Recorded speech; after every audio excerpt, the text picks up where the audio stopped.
কি চাও তুমি? একটু ভালোবাসা, একটু দয়া আর একটু শান্তি। এগুলো আপনি অন্য দোকানে গিয়ে দেখুন, এখানে নেই।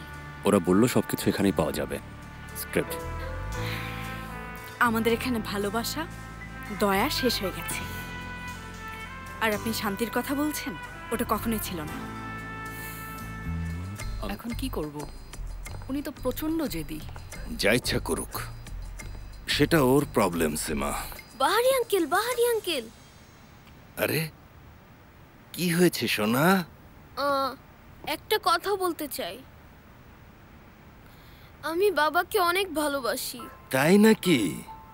আমিও আমার বাবাকে অনেক ভালোবাসতাম। আমার বাবা কি আসলে নির্দোষ? অবশ্যই, সে আপনার সাথে কখনোই এমন করবে না। কিন্তু বাবা অনেক মিথ্যা কথা বলে। কখনোই না, ও কিন্তু খুবই ভালো একটা ছেলে। তুমি কিভাবে জানো? যদিও আমি আপনার মতো অত বুঝি না, কিন্তু আমাকে বিশ্বাস করতে পারেন।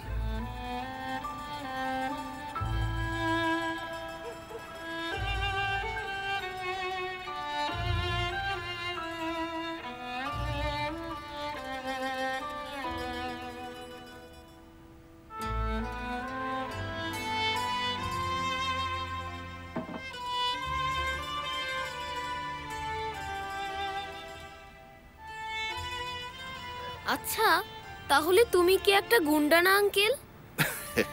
আপনার কি মনে হয়? তোমাকে আমার ভালো লেগেছে, কিন্তু আমি জানি না।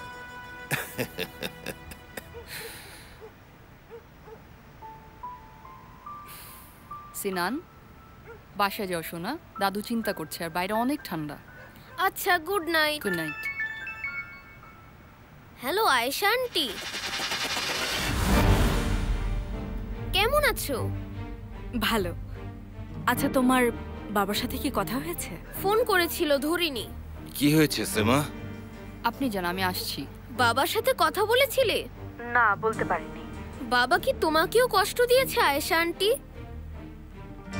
হ্যাঁ, একটু দিয়েছে। আমার বাবা আসলে কোনো দিনই ঠিক হবে না। আমারও তাই মনে হয়। আচ্ছা, রাখছি, পরে কথা হবে সিনান। Good night.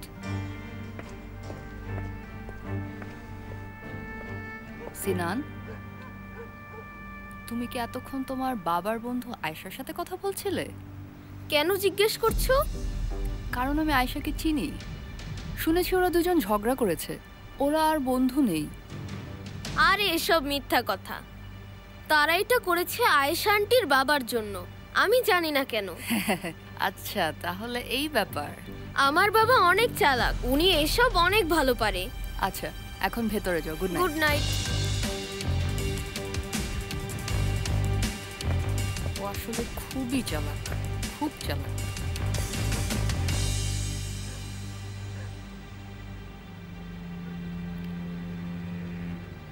হ্যালো এরতাল, তোমার সাথে আমার জরুরি কথা আছে।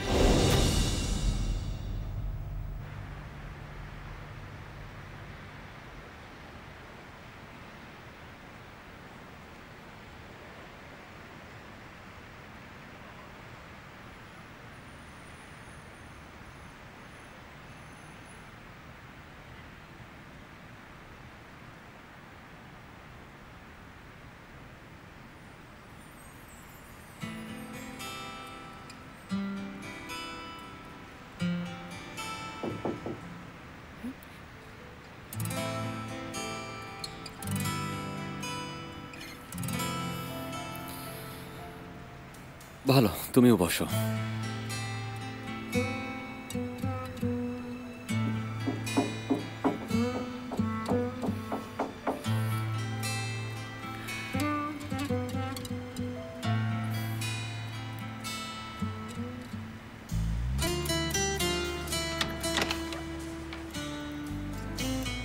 কি চাও তুমি? একটু ভালোবাসা, একটু দয়া আর একটু শান্তি। এগুলো আপনি অন্য দোকানে গিয়ে দেখুন, এখানে নেই। ওরা বললো সবকিছু এখানেই পাওয়া যাবে। স্ক্রিপ্ট।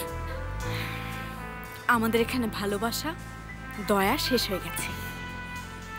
আর আপনি শান্তির কথা বলছেন, ওটা কখনোই ছিল না। আমি তোমার সাথে খুবই জঘন্য আচরণ করেছি, হ্যাঁ, কিন্তু যা করেছি ভালোবেসে। সেখানে ভালোবাসা ছিল না।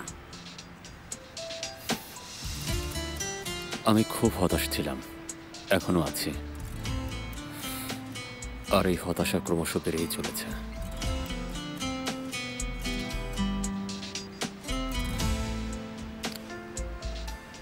তোমার মন ভেঙেছি, আমি সরি।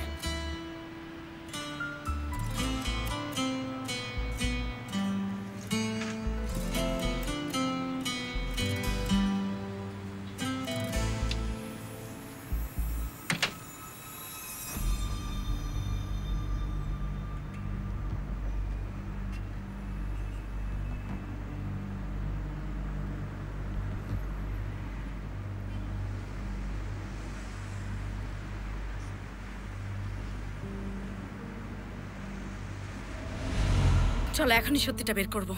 কোথায় যাচ্ছি? মুস্তফার কাছে। আমি দেখতে চাই তুমি ঠিক কি করেছো। চুপ করো, বলেছি তো সব শেষ। এটা তুমি কিভাবে করতে পারলে? আমি এতটা বোকা কি করে হলাম? কি করে? সেমা, তুমি ঠিক আছো? হ্যাঁ বাবা, আমি ঠিক আছি।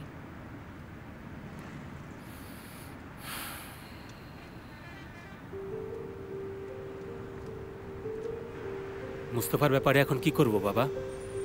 দেখছি আমি, চিন্তা করো না। আপনি চাইলে কিছু লোক নিয়ে যেতে পারি। আমার মনে হয় এবার ওকে একটা উচিত শিক্ষা দেওয়া উচিত, অবশ্যই আপনি যদি চান। দরকার নেই, আমি দেখছি। বলেছিলাম ওর ছেলেকে নিয়ে আসবো, কিন্তু ও আমাদের জন্য ওর ছেলেকে হারালো। মুস্তফার জন্য এত চিন্তিত হবার কি কিছু আছে? কি বলতে চাচ্ছ? মানে বলতে চাচ্ছি, আপনি ওর ব্যাপারে এত সময় নষ্ট করছেন কেন বলুন তো? ওর মধ্যে কিছু একটা আছে, ও খুব স্মার্ট, অনেক চালাক। আর আমরা কি বোকা বাবা? না না, একদমই না আসিফের, তোমরা আমার ছেলের মতো।